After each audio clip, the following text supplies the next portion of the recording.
एक बार फिर से आप सबों का हमारे चैनल नो बेसिक्स पे आपका बहुत बहुत स्वागत है। आज हम मॉडर्न हिस्ट्री का एक इम्पॉर्टेंट चैप्टर देखने जा रहे हैं, डिस्कस करने जा रहे हैं। आपने नाम सुना होगा सविनय अवज्ञा आंदोलन का। तो आज हम इसी टॉपिक को डिस्कस करेंगे और उसके पहले जानेंगे बारदोली सत्याग्रह के बारे में और पूर्ण स्वराज के बारे में। तो दोस्तों, सबसे पहले शुरुआत करते हैं बारदोली सत्याग्रह से। तो बारदोली सत्याग्रह किसानों का एक आंदोलन था जो कि गुजरात में चलाया गया था। और बारदोली जो जगह है यह गुजरात में स्थित है और यहाँ के किसानों ने एक आंदोलन चलाया था। आंदोलन चलाने का मुख्य कारण क्या था? तो लगान को काफ़ी ज़्यादा बढ़ा दिया गया था। 30% तक लगान बढ़ाए गए थे। उसी के विरोध में आंदोलन चलाया गया था और इस आंदोलन में वल्लभ भाई पटेल हिस्सा लेते हैं और किसानों का नेतृत्व करते हैं। नतीजा अंततः किसानों के पक्ष में जाता है और अंग्रेजी सरकार झुक जाती है, लगान की दर को कम कर देती है और घटी हुई लगान जो होती है वो 6.03% होता है। तो याद करने के लिए 2-3 मुख्य बातें हैं कि बारदोली कहाँ पे था, ये आंदोलन कब चलाया गया था, कितना लगान था, बाद में कितना किया गया। और सबसे महत्वपूर्ण जो बात है वो है कि यहाँ पे वल्लभ भाई पटेल को सरदार की उपाधि दी गई थी सफलतापूर्वक आंदोलन को चलाने के लिए, और ये उपाधि दिया था बारदोली की महिलाओं ने। तो ये काफी महत्वपूर्ण है, ध्यान दीजिएगा। तो यहीं के बाद से वल्लभ भाई पटेल कहे जाने लगे सरदार वल्लभ भाई पटेल। अब हम आते हैं पूर्ण स्वराज पर। तो पूर्ण स्वराज का मतलब होता है पूर्ण स्वतंत्रता। तो 1929 में लाहौर में कांग्रेस का अधिवेशन निश्चित हुआ। उस अधिवेशन की अध्यक्षता महात्मा गांधी को सौंपी गई थी, लेकिन महात्मा गांधी ने इसकी अध्यक्षता करना स्वीकार नहीं किया, बल्कि उन्होंने अपना एक प्रतिनिधि चुना और वो प्रतिनिधि थे जवाहरलाल नेहरू। तो इस प्रकार से 1929 के लाहौर अधिवेशन की अध्यक्षता जवाहरलाल नेहरू करते हैं। जब जवाहरलाल नेहरू इस अधिवेशन की अध्यक्षता कर रहे होते हैं तो पूर्ण स्वराज के लिए एक प्रस्ताव लाया जाता है जिसको कि पारित कर दिया जाता है। आपको याद होगा कि 1925 ईस्वी में भी पूर्ण हसरत मोहानी के द्वारा पूर्ण स्वराज का प्रस्ताव लाया गया था, परंतु उस समय खारिज कर दिया गया था। परंतु यहाँ पे जवाहरलाल नेहरू काफी आक्रामक तरीके से पूर्ण स्वराज की घोषणा कर देते हैं और इसके लिए कांग्रेस के संविधान में संशोधन किया जाता है। कांग्रेस के संविधान में एक है धारा 1, उसमें स्वराज शब्द का वर्णन किया गया है, स्वराज शब्द को बतलाया गया है। तो जब यहाँ पे पूर्ण स्वराज का जब घोषणा हुआ तो उसके बाद कांग्रेस के संविधान में ये कहा गया कि जो धारा 1 में स्वराज शब्द लिखा गया है उसका मतलब अब से पूर्ण स्वराज होगा। इसके बाद 26 जनवरी 1930 ईस्वी को स्वाधीनता दिवस मनाने का निश्चय किया गया, जो कि भारत का प्रथम स्वतंत्रता दिवस था। हालांकि उस समय भारत तो आजाद नहीं हुआ था, परंतु फिर भी स्वतंत्रता दिवस मनाया गया और प्रतीक के रूप में यही आगे जाकर 26 जनवरी 1950 को संविधान लागू किया गया। इसी 26 जनवरी 1930 को पहला स्वतंत्रता दिवस मनाया गया और इसी की यादगारी में 26 जनवरी 1950 को संविधान लागू हुआ। और हर साल जो हम गणतंत्र दिवस मनाते हैं 26 जनवरी को, तो उसके मनाए जाने का कारण यही होता है कि वो 1930 के 26 जनवरी को भारत का पहला स्वतंत्रता दिवस मनाया गया था। एक बात और भी होती है इस अधिवेशन में, लाहौर अधिवेशन में, वो ये होती है कि जो महात्मा गांधी पूर्ण रूप से एक तरीके से कह लें कि राजनीतिक संन्यास ले चुके थे, बिल्कुल निष्क्रिय थे, सिर्फ वो रचनात्मक कार्यों में लगे हुए थे। तो 1928 के बाद महात्मा गांधी फिर से राजनीति में प्रवेश करते हैं। कांग्रेस भी अब देख लेती है कि उस समय में महात्मा गांधी से बड़ा कोई देश में नेता नहीं है और कांग्रेस की सारी गतिविधियां ठप पड़ी हुई है। तो ऐसी स्थिति में अंग्रेजों के विरुद्ध फिर से संघर्ष करने के लिए एक नेता की जरूरत है, और वो नेतृत्व महात्मा गांधी ही दे सकते हैं। तो इसलिए लाहौर अधिवेशन में गांधी जी को ये नियुक्त किया जाता है कि वो कांग्रेस की तरफ से किसी भी तरीके का आंदोलन चलाने के लिए उन्हें एक तरीके से अधिकार दे दिया जाता है, और उसी अधिकार का इस्तेमाल करते हुए महात्मा गांधी सविनय अवज्ञा आंदोलन की शुरुआत करते हैं।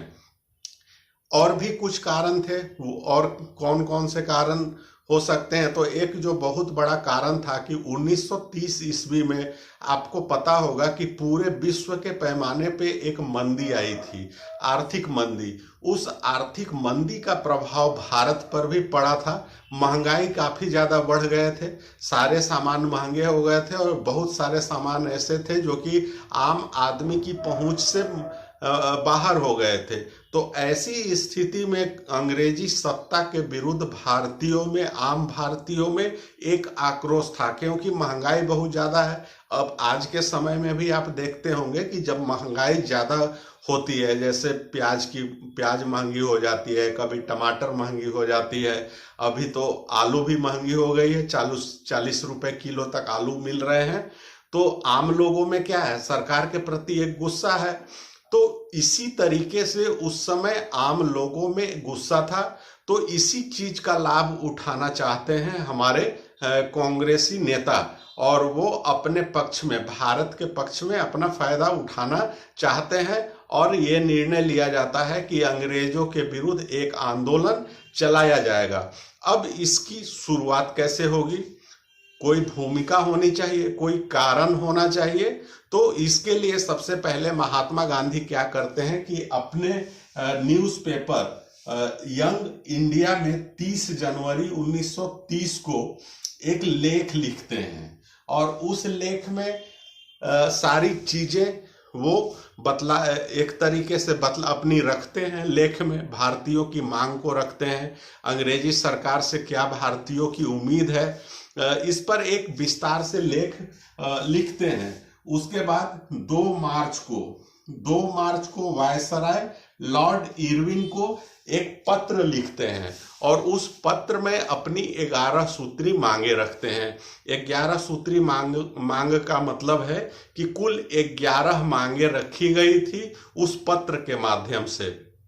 वो मांगे कौन कौन सी थी, तो वो हम देख लेते हैं, क्योंकि ये एग्जाम पॉइंट ऑफ व्यू से काफी महत्वपूर्ण है। क्योंकि कई बार आपको पूछ दिया जाता है इससे जोड़कर कि 11 सूत्र सविनय अवज्ञा आंदोलन से पहले क्या क्या मांगे रखी गई थी। उसमें जो 3-4 विकल्प वाले जो प्रश्न होते हैं, उसमें 1 भी सही है, 2 भी सही है, 3 भी सही है, इस तरीके वाले जो प्रश्न होते हैं तो वो पूछा जा सकता है। तो वो 11 सूत्री मांगे कौन कौन सी थी?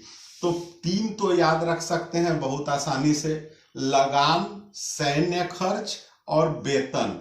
वेतन की इनका तो जो भी सरकारी कर्मचारी थे, जो भी सरकारी अधिकारी थे, नौकरी करने वाले लोग थे, उनके वेतन की बात हो रही है।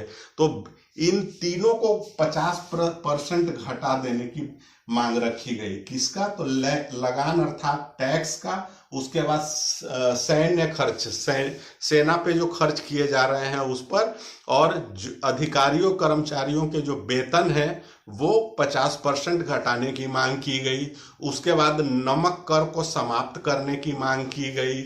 उसके बाद विदेशी सामान का आयात, विदेशी सामान भारत में बहुत ज्यादा आयातित हो रहा था, तो उसको भी आयात को कम करने के लिए कहा गया। समुद्री तटों पर भारतीय जहाज ही रह सकते हैं, इसकी सुविधा देने की मांग की गई। एक और बहुत महत्वपूर्ण है कि इस आंदोलन में मद्य निषेध और नशीले पदार्थ अर्थात शराब या जो भी नशीली चीजें होती हैं उन पर प्रतिबंध लगाने की मांग भी की गई थी। उसके बाद गुप्तचर विभाग के बारे में मांग की गई कि गुप्तचर विभाग को या तो समाप्त कर दिया जाए या उसे सार्वजनिक नियंत्रण में लाया जाए। तो ये मांग थी। उसके बाद मांग किया गया कि आत्मरक्षा के लिए भारतीयों को अस्त्र शस्त्र दिए जाए। आत्मरक्षा के लिए अस्त्र शस्त्र दिए जाए से मतलब है कि लाइसेंस भारतीयों को भी दिया जाए कि वो भी हथियार रख सकते हैं। इसके अलावा और भी मांग किया गया था कि एक्सचेंज अर्थात भारतीय मुद्रा की जो विनिमय का जो सिस्टम जो था उसको बदलने की बात की गई और मांग किया गया कि 1 शिलिंग को 4 पैंस के बराबर रखा जाए। उसके बाद मांग की गई सत्ता में भारतीयों की निश्चित भागीदारी होनी चाहिए। ये पत्र देने के बाद 10 दिन इंतजार किया जाता है और 10 दिनों तक अंग्रेजों के कान में जू तक नहीं रेंगती। वायसराय जो होते हैं वो बिल्कुल गांधी जी के मांगों पर ध्यान नहीं देते, कुछ भी एक्शन नहीं लिया जाता है और इसका नतीजा क्या होता है कि ये एक आंदोलन चलाने का निर्णय ले लिया जाता है और वो आंदोलन होता है सविनय अवज्ञा आंदोलन। तो इस आंदोलन को किस तरीके से चलाया जाएगा, इसका तरीका क्या होगा? तो सबसे पहली जो बात थी कि जो मुद्दा बनाया गया, जो वस्तु चुना गया, वो चुना गया नमक को। अब नमक को क्यों चुना गया, तो इसके पीछे भी कारण थे। तो दोस्तों नमक जो उस समय भारत में नमक जो है सो सिर्फ सरकार ही बेच सकती थी और सरकार ही बना सकती थी। तो इसका मतलब ये हुआ कि सरकार के पास मोनोपोली थी कि उसी के माध्यम से नमक बेचे जाएंगे या आम भारतीय को अगर कह ले तो वो मजबूर थे कि वो नमक को खरीदें। तो इसका नतीजा क्या हुआ कि नमक जो है सो वो महंगी मिल रही थी और नमक ऐसी चीज है कि हर घर की जरूरत है और बहुत आम सी साधारण सी चीज है। तो लोगों का मानना था, कांग्रेस के नेताओं का मानना था कि ये ऐसी वस्तु नहीं है जिस पर कि मोनोपोली रखा जाए और ये सिर्फ शुद्ध लाभ के लिए अंग्रेजों ने ऐसा किया है, अपने फायदे के लिए किया है। और दूसरी बात यह भी थी कि नमक बहुत ही साधारण चीज है, ये हर किसी के जरूरत की चीज है। तो अगर इसको मुद्दा बनाया जाएगा तो हर भारतीय तक इस आंदोलन की बात पहुंचेगी और हर एक लोग इसमें साथ देंगे और अंततः होता भी ऐसा ही है। दूसरा जो प्रश्न पूछा जाता है, कुछ एग्जाम्स में पूछे गए हैं कि और कौन कौन सी चीजों का विरोध किया गया। तो और जो चीजें विरोध की गई, पहला तो एक नमक को मुद्दा बनाया गया, विदेशी वस्तुओं का बहिष्कार किया गया, बाकी सारी चीजें जो हैं सो वही है जैसे असहयोग आंदोलन में किया गया था कि वहां भी बहिष्कार का आह्वान किया गया था। स्कूल कॉलेज छोड़ देने की बात की गई थी, छात्रों और शिक्षक से आह्वान किया गया था, वकीलों से आह्वान किया गया था, सरकारी नौकरी करने वाले लोगों से आह्वान किया गया था कि वो अपनी नौकरी छोड़ दें। इसी प्रकार से टैक्स नहीं देने की यहाँ पे बात की गई थी। ये भी एक चीज था कि लोगों को टैक्स नहीं दे, सरकार को किसी भी प्रकार का टैक्स नहीं दे, इस बात का भी आह्वान किया गया था। तो एग्जाम्स में ये सब चीजें देख लीजिएगा कि एक नमक के बाद जो दूसरी सबसे बड़ी चीज जो है वो मद्य निषेध की बात है कि नशीली दवाओं का विरोध किया, नशीली चीजों का जो है वो विरोध किया गया था, मुद्दा बनाया गया था, वो एक बड़ी बात थी। शुरुआत कैसे होती है, तो शुरुआत होती है साबरमती आश्रम से। एक दांडी मार्च जो कि आप लोग ऑलरेडी नाम जानते होंगे कि अहमदाबाद के नजदीक साबरमती आश्रम महात्मा गांधी ने स्थापित किया था। तो उसी साबरमती आश्रम से एक मार्च निकालते हैं, उनके साथ 78 अन्य सहयोगी होते हैं, उसमें से उनका गांधी जी का एक बेटा भी होता है और एक पोता भी होता है साथ में। इस दांडी मार्च की ये बहुत बड़ी खासियत थी और वो बेटे होते हैं मनीलाल और पोता का नाम होता है कांतिलाल। तो ये एक ध्यान रखिएगा कि इस दांडी मार्च में वो भी उनके साथ थे। तो 12 मार्च 1930 ईस्वी को साबरमती से 78 लोगों के साथ दांडी मार्च की शुरुआत करते हैं और 6 अप्रैल 1930 को दांडी पहुंचते हैं। तो साबरमती से दांडी की जो दूरी होती है 385 किलोमीटर होती है और मील में अगर देखें तो 241 मील होते हैं। ये दांडी कहाँ पड़ता है? तो नवसारी जिले में पड़ता है। गुजरात के नवसारी जिले के अंतर्गत आता है दांडी। तो इस तरीके से कई प्रश्न पूछा जा सकता है कि दांडी किस जिले में पड़ता है, कितने सहयोगियों के साथ, दूरी कितनी थी दांडी और साबरमती के बीच में, कितने दिनों तक वो पैदल चले थे। तो 25 दिनों तक, यहां से आप जोड़ लीजिए, 12 से 24 दिन चले थे। 25वें दिन तो वो पहुंच गए थे। 24 दिन चले थे और 6 अप्रैल आप जोड़ के देखिए, 25वें दिन वो पहुंच जाते हैं।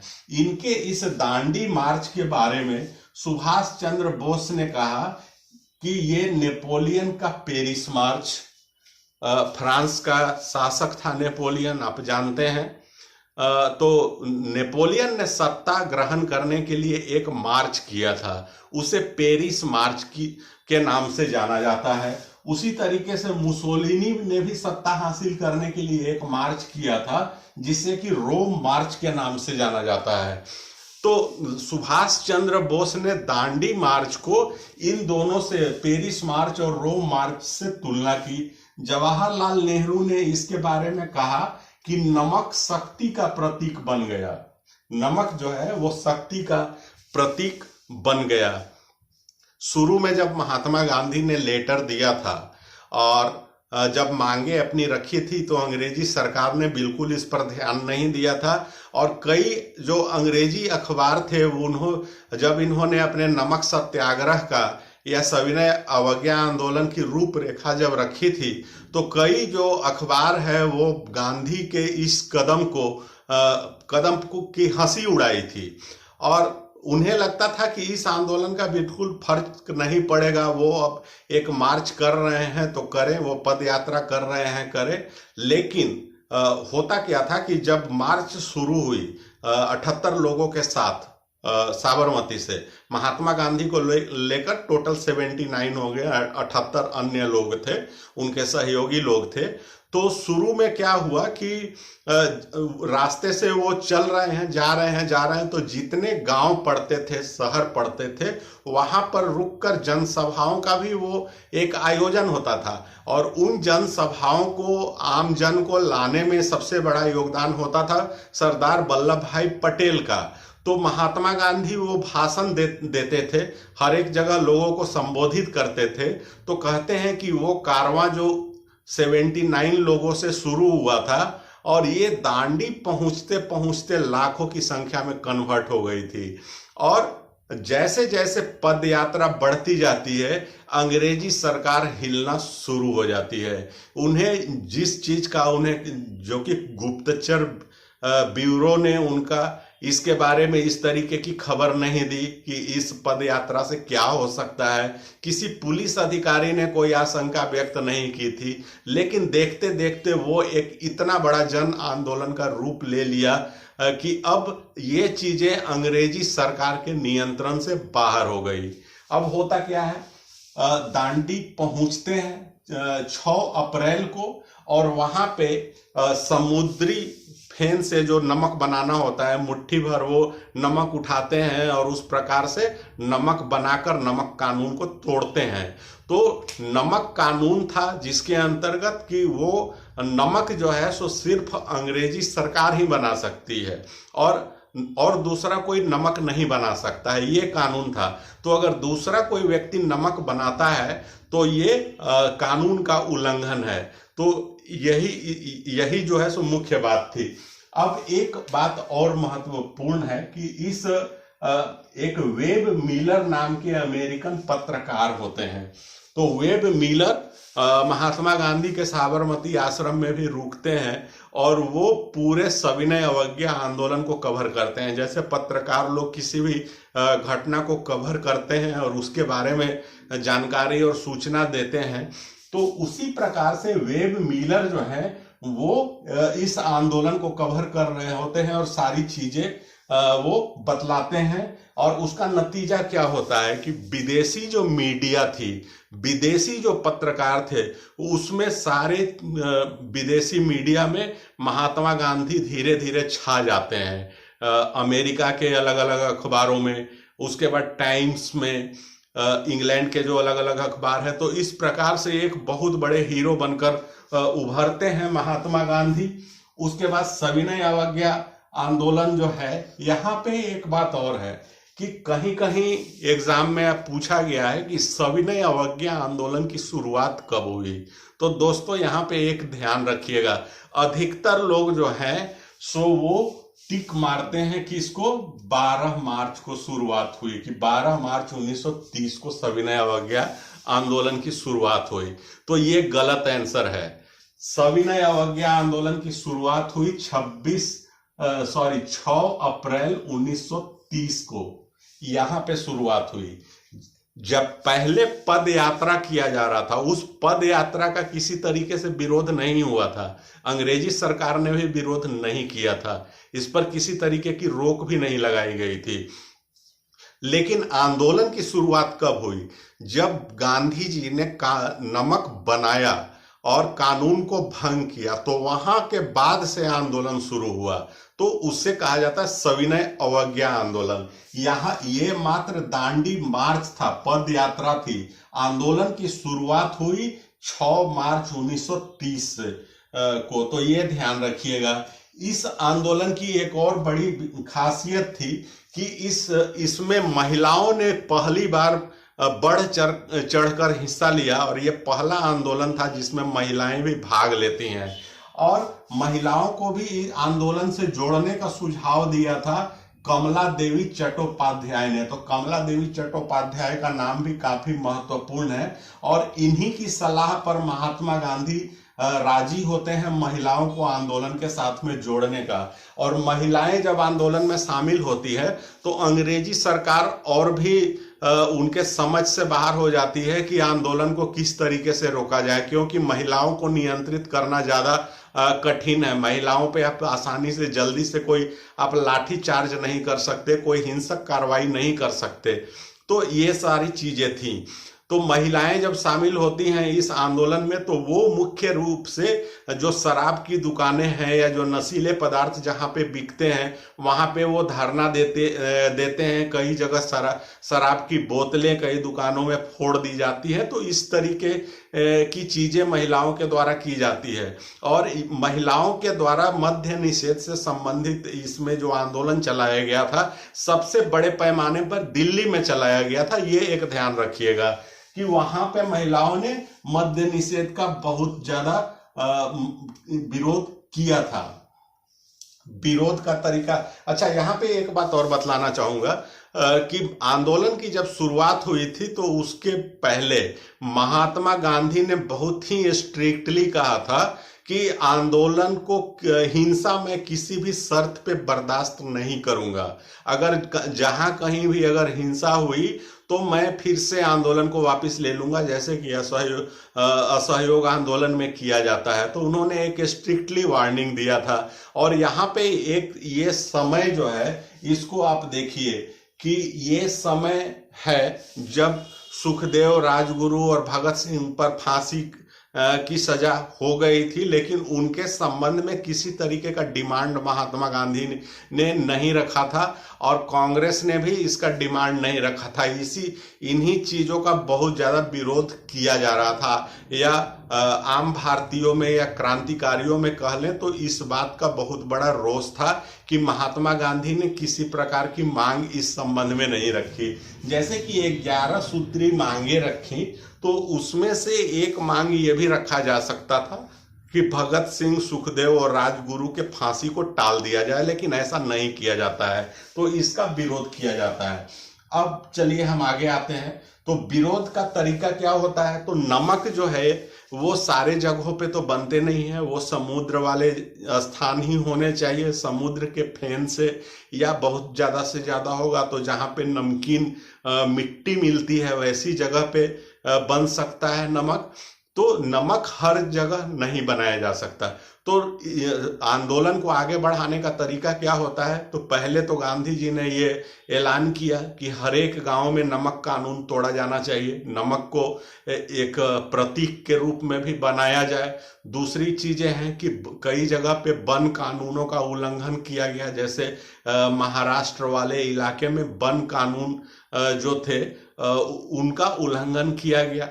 कई जगह पे चौकीदारी कर नहीं दिया गया, जैसे कि बंगाल और बिहार के क्षेत्र में ये चीजें होती है कि चौकीदारी कर देने से लोगों ने मना कर दिया, चौकीदारी कर देना बंद कर दिया।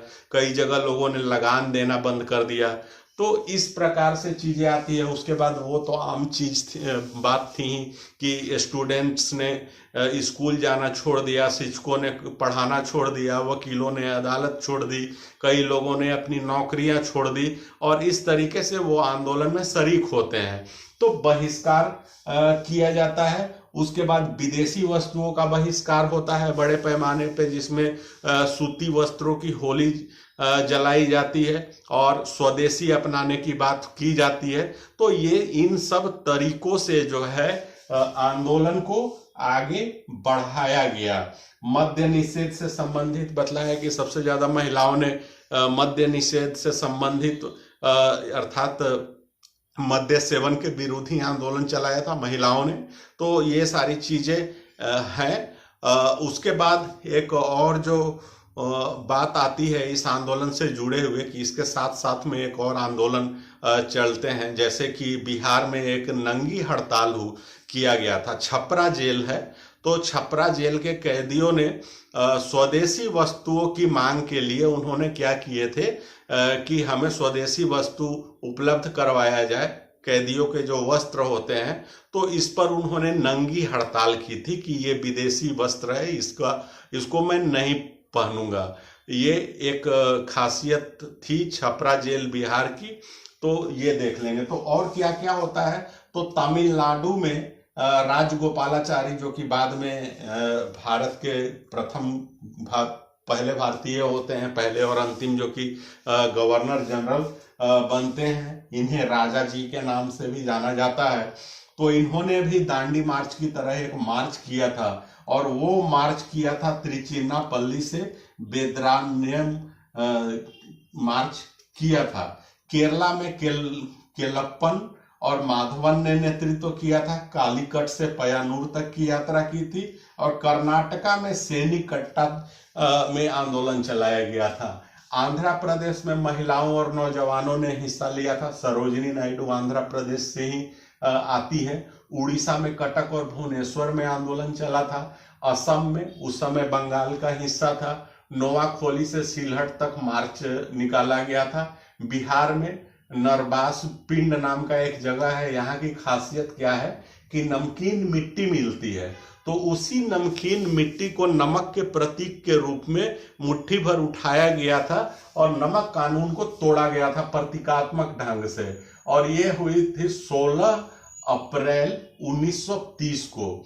चंपारण और सारण जिसे छपरा भी कहा जाता है, वहां पे राजेंद्र प्रसाद ने नेतृत्व किया था। छपरा में नंगी हड़ताल हुई थी कैदियों का। उसके बाद आते हैं कुछ और महत्वपूर्ण घटना क्या क्या होते हैं। तो एक है धरासना, गुजरात में पड़ता है, उस समय बंबई प्रेसिडेंसी के अंतर्गत आता है। तो धरासना जो जगह है वो दांडी से 25 मील दक्षिण की ओर स्थिति थी इसकी। यहाँ पे एक नमक का संग्रहशाला कह लें या गोदाम कह लें, नमक का एक गोदाम था, वहां पे नमक संग्रह किया जाता था।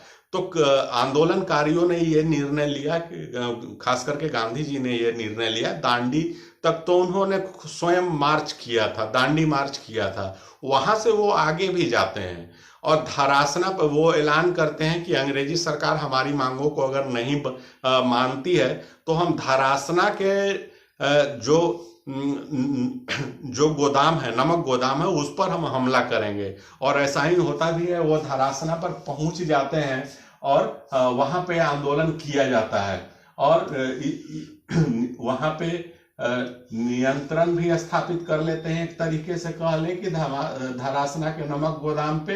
अंततः 5 मई को गांधी जी को गिरफ्तार कर लिया जाता है और गिरफ्तार करके इन्हें यरवदा जेल भेज दिया जाता है। यरवदा जेल कहाँ पे है? तो पूना में है। अब यहाँ पे एक और महत्वपूर्ण बात आती है कि गांधी जी जब गिरफ्तार हुए तो आंदोलन का नेतृत्व किसने संभाला? तो वो नेतृत्व संभालते हैं अब्बास तैयब जी। अब्बास तैयब जी फिर ये भी गिरफ्तार हो जाते हैं। उसके बाद नेतृत्व संभालती है सरोजनी नायडू। और यहाँ भी धरासना का जो आंदोलन चला था, इसकी खासियत क्या थी कि यहाँ पे गांधी जी की 3 पीढ़ियां इस जगह पर शरीक थी। वो कौन थे? गांधी जी स्वयं थे, उनके बेटे मनीलाल थे और उनके पोते कांतिलाल भी थे, धरासना वाले आंदोलन में शामिल थे। 31 मई को लाठी चार्ज किया जाता है, लेकिन प्रतिहिंसा नहीं होती है। कहा जाता है कि आंदोलनकारी वहां पे जमे रहते हैं और उन लोगों के ऊपर पुलिस लाठियां बरसाते रहती है। कई लोगों के सर फटते हैं, सर से खून गिरते हैं, लेकिन किसी ने भी प्रतिहिंसा नहीं किया। हिंसा का जवाब हिंसा से किसी ने नहीं दिया। तो गांधी जी का ये प्रभाव था। लोग इस तरीके से अपना त्याग कर रहे थे गांधी जी के आह्वान पे। उसके बाद इसी आंदोलन से जुड़ी हुई एक और आंदोलन चलता है और वो आंदोलन चलाया जाता है भारत के उत्तरी पश्चिमी हिस्से पर, जो कि वर्तमान में पंजाब और पाकिस्तान का जो हिस्सा है उसे उत्तर पश्चिम प्रांत कहा जाता है। और इसको चलाने वाले नेता होते हैं जिन्हें अब्दुल गफ्फार खान, और इनकी कई उपाधियां हैं, जैसे सीमांत गांधी, फ्रंटियर गांधी, उसके बाद सरहदी गांधी भी इन्हें कहा जाता है। इन्हें बच्चा खान भी कहा जाता है, बादशाह खान भी कहा जाता है। तो इन्हें कई नामों से संबोधित किया जाता है। 1930 में ये आंदोलन चलता है। लाल कुर्ती आंदोलन के नाम से इसे जाना जाता है। वो इसलिए कि इसके जो भी सदस्य थे, इस आंदोलन से जुड़े हुए जो भी सदस्य थे, वो लाल कुर्ता पहना करते थे। इसी कारण से उनके द्वारा किए गए धरना प्रदर्शन और विरोध को लाल कुर्ती आंदोलन कहा गया। और जो संगठन थी, उस संगठन का नाम था खुदाई खिदमत यार। खुदाई खिदमत यार संगठन का नाम था और इसके सदस्य लाल कुर्ता धारण करते थे, इसीलिए इन्हें लाल कुर्ती आंदोलन भी कहा गया। इस आंदोलन की एक और खासियत है कि गढ़वाल रेजिमेंट है सेना का, उस समय भी था। तो गढ़वाल रेजिमेंट को इस आंदोलन को दबाने की जिम्मेवारी दी जाती है। और गढ़वाल रेजिमेंट के ही एक सिपाही होते हैं चंद्र सिंह गढ़वाली।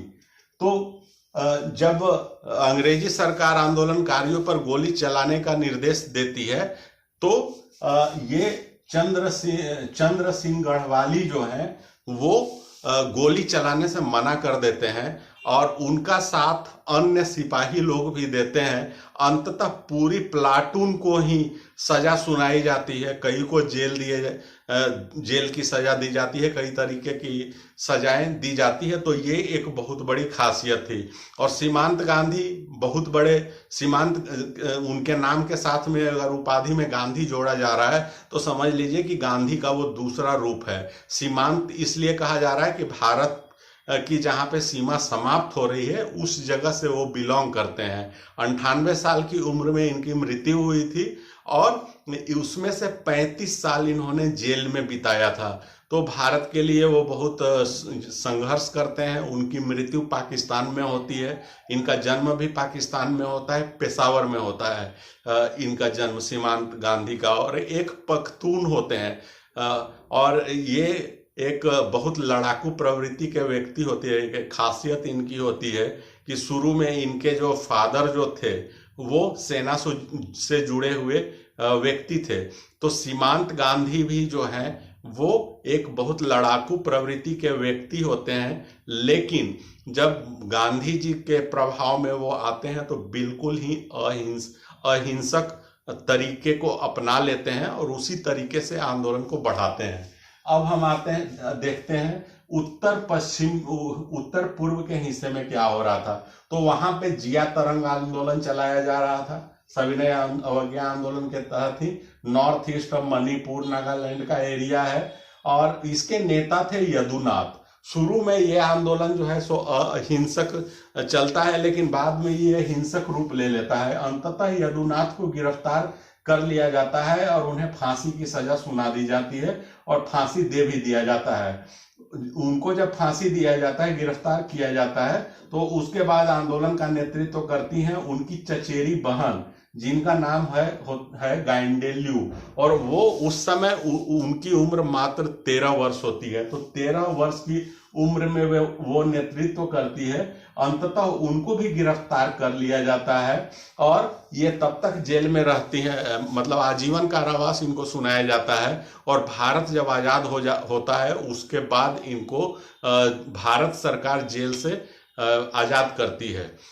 तो इनके साथ में ये काफी महत्वपूर्ण व्यक्तित्व हैं दोनों, रानी गाइंडेल्यू। और इन्हें जो उपाधि रानी की दी गई थी वो जवाहरलाल नेहरू ने दिया था और इन्हें नागालैंड का लक्ष्मीबाई भी कहा जाता है। तो भारत सरकार के द्वारा इन्हें जेल से रिहा किया गया था देश आजाद होने के बाद। तो ये थे सविनय अवज्ञा आंदोलन और उससे जुड़ी हुई बातें। जब सविनय अवज्ञा आंदोलन होता है तो जैसा कि मैंने पहले कहा कि शुरू में अंग्रेजी सरकार को ये बिल्कुल ही यकीन नहीं था कि इस आंदोलन का कोई प्रभाव पड़ेगा, लेकिन धीरे धीरे करके ये आंदोलन एक बहुत बड़ा रूप ले लेता है और अंग्रेजी सरकार हिल उठती है। अंततः नतीजा क्या होता है कि गांधी और इरविन, जो कि वायसराय होते हैं, लॉर्ड इरविन, इनके बीच में एक समझौता होता है जिसकी चर्चा हम आगे की वीडियो में करेंगे। और उसके तहत इस आंदोलन को खत्म किया जाता है, समाप्त कर दिया जाता है और एक गोलमेज सम्मेलन होना था भारत के लिए, संविधान निर्माण के लिए। नेहरू रिपोर्ट, जीना रिपोर्ट, उसके बाद साइमन कमीशन, इन सारी चीज़ों को ध्यान में रखते हुए भारत के सभी पक्षों को एक जगह इकट्ठा करके लंदन में एक राउंड टेबल कॉन्फ्रेंस होना था। तो पहले राउंड टेबल कॉन्फ्रेंस में कांग्रेस भाग नहीं लेती है क्योंकि वो तो सविनय अवज्ञा आंदोलन में लगे हुए थे और अंग्रेजों की भी नीति वैसे ही थी। तो बाद में जब सविनय अवज्ञा आंदोलन बहुत बड़ा रूप लेता है तो वायसराय जो हैं वो खुद एक पहल करते हैं गांधी जी से बात करने के लिए और फिर दोनों के बीच में बातचीत होती है और आंदोलन को वापस लिया जाता है और गांधी जी भी गोलमेज सम्मेलन में भाग लेने के लिए तैयार हो जाते हैं। तो ये सब चर्चा हम आगे की वीडियो में करेंगे। उम्मीद करता हूं कि ये वीडियो आपको पसंद आया होगा, अच्छा लगा होगा। अगर अच्छा लगा हो तो लाइक करें, शेयर करें, स्टूडेंट्स और अपने सगे संबंधियों तक इस वीडियो को शेयर करिए। चैनल को सब्सक्राइब कर लीजिए, नोटिफिकेशन वाली घंटी जरूर से बजा दीजिए ताकि जो भी वीडियो अपलोड किया जाए उसकी जानकारी तुरंत से आपको मिल जाए। फिर मिलते हैं आगे की वीडियो में, तब तक के लिए धन्यवाद।